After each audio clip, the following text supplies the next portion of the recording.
The Miami Dolphins are facing a difficult offseason decision. Tua Tagovailoa is up for a contract extension. Now, they've got the fifth-year option locked in, but he's going to go to the Dolphins and say, look, what did I do this year? I led the NFL in passing yards. I was sixth in touchdowns. I led one of the best offenses in the league. Yeah, we lost to Kansas City, but that was a team-wide failure. Everyone loses to Kansas City. Mm-hmm. My performance over the past few years in this offense justifies top of the quarterback market money. And the Dolphins are going to have to face a choice. It's not easy to upgrade at quarterback. They're certainly in a spot where they don't have a lot of cap space. They don't have a lot of draft capital. They can't just go out and get that guy. So they're going to have to decide. They're in a similar situation in some ways as the Giants of Daniel Jones, just of a much better player. That thing. What do you do with Tua Tagovailoa? Do you sign him to the big deal and make him happy? Do you try and play hardball? Do you explore the trade market? Do you try and let him play out? Like, there's a lot of options, and none of them look very good. The Dolphins roster is ready to win now. That's what's unfortunate/fortunate for Miami in this situation, is that you have a very good team, and their season was derailed from all the injuries on the defensive side of the ball. Like always. But again, that unit is stacked. Offense, you got Waddle, Hill, and Mostert, Achane. Like that, everywhere the Dolphins are ready to win. Yeah, actually, Kirk Cousins in Miami would be another good option. But with that said, it's so hard because when you're ready to win, and you have these teams that are ready to go on a potential Super Bowl run, and you don't have the quarterback, it is soul crushing. Like, you sit back there and you just go, there were Viking teams, I remember, right before we got Brett Favre, where you say, we have every single piece except the most important one. And because of that, we're a 7-10 team instead of a Super Bowl team. That is the effect of the quarterback. Now, yeah, sorry. If you do keep Tua, though, you may have to keep him long term, and or you may feel pressured to do that, like the Giants did with Daniel Jones, where he had a good year and they just gave him all this money, and people are saying, was he really worth 4 for 160? I don't think so. But what are we going to do? Just let him go? That's not necessarily the path. I would not go down that route if I were Miami. And then you gave a good alternative. Well, maybe not one that would be well received, but you gave an alternative. Well, here's the thing: is the Dolphins are projected $51 million over the cap this year.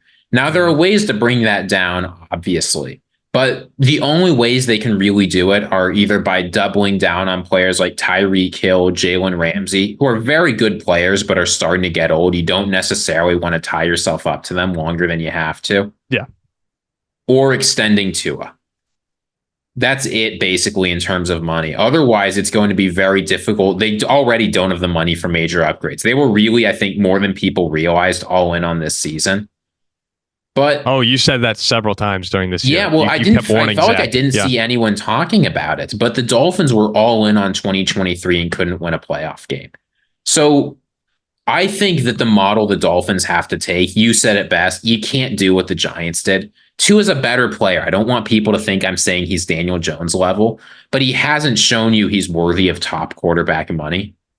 You do what the Vikings did with, not with the Vikings, excuse me, you did what the Commanders did with Kirk Cousins. Oh, good save. You say, look, good save. Here's what you should do. You say, Tua, listen, man, you can demand a trade if you want. There is no team in the league willing to pay you $250 million.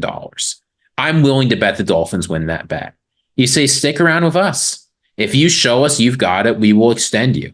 Otherwise, you're playing out your fifth-year option. Then we're going to tag you. Tag the hell out of you. And we could tag you again. Then, if we really wanted, we could tag and trade. Like, realistically, the franchise tag, whatever reasons it was implemented, the way it exists now is for teams to keep players around without giving them long-term deals. And there is no player on the Dolphins, I think, where it could make more sense to use that than Tua. Now, it's expensive, right? It doesn't let you do those shenanigans where you make your quarterback's cap hit $3 million a year like the Eagles do, but it limits your long-term risk. And it means that if Tua's not that guy, you have an alternative. You have a way to move on from him at the end of the season. Yeah, and that's an option where Tua will not like that at all, especially someone with his injury history. How many guys in the league want a long-term deal more than Tua Tagovailoa? Probably not too many. But when you talk about the health of the Miami Dolphins organization, it could be catastrophic to give Tua a mega deal. That is something that, if it doesn't work out, could set the franchise back years and years and years.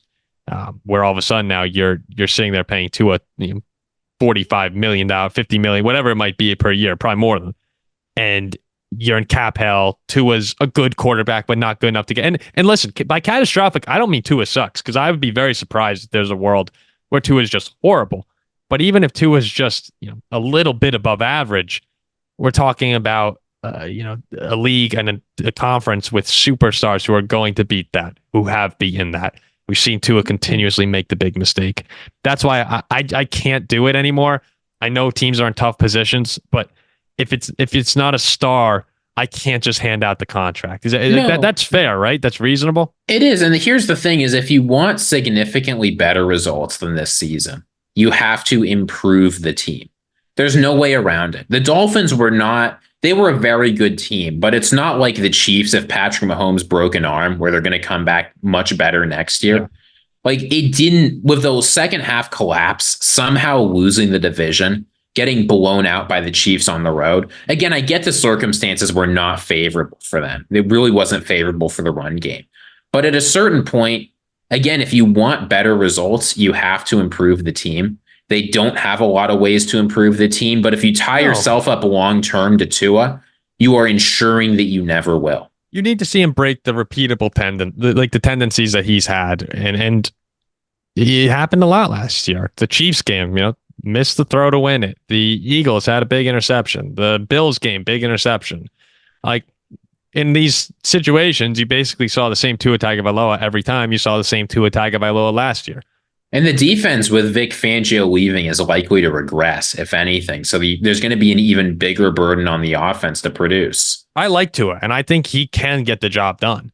But if you had to pick a side, yes or no, you'd have to lean no right now on a big Dolphin run. And that's where it's a tough decision to make, because there's certainly a level of respect for the player, but you also have to do what's best for the organization. And I'm kind of with you on the tagging. The thing that alarms me with Tua is we've seen this 2 years in a row now where they get off to a really hot start and then collapse. Mm-hmm. I mean, the Dolphins in 2022, I know Tua was injured. He was out for the last few games, but they were after week 10, they were 7-3. And then in Tua's last 5 games, they were 1-5. Similarly with this year, I mean, we saw how the Dolphins started out. And then they had that collapse. Like, they played well against Dallas, but then a collapse against Baltimore, a terrible Buffalo loss, and a collapse against Kansas City. Like, it's tough. What separates the good quarterbacks from the great quarterbacks in the league is the good quarterback can put together good games. But the great quarterbacks like Josh Allen, Patrick Mahomes, Lamar Jackson, Joe Burrow, as the season gets on, they get better. And I worry that what we see with the Dolphins and in general with Mike McDaniel is they spend the early half of the season covering up their weaknesses, trying to look like a supernova. And then when it comes playoff time, when teams are really ready, they keep getting exposed. When the Chiefs are playing their best football, when the Bengals are playing their best football, when the Bills are playing their best football, that's usually when it seems the Dolphins are arguably playing their worst. It's happened 2 years now.